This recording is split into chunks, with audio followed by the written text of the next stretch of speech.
Some football news now. Former reggae boy Marley King feels Jamaica is not far from having a formidable team to compete in the 2022 FIFA World Cup qualifiers. Speaking with the TVJ Sports, King, who scored 12 goals in 24 games for Jamaica from 2004 to 2013, feels with a few additions to the squad, Jamaica can be a dominant force in the region. Not far off being a huge force.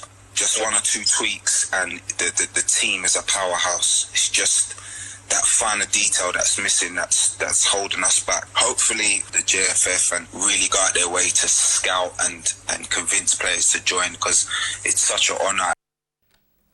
One player who King highlights who he expects to make an impact with the squad is Ruel Morrison.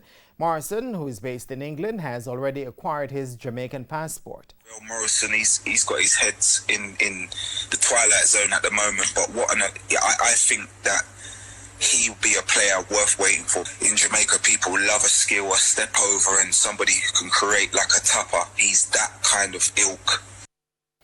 King is currently based in Zambia, where he owns his own construction business. Jamaica will commence round 3 action of the World Cup qualifiers in June next year.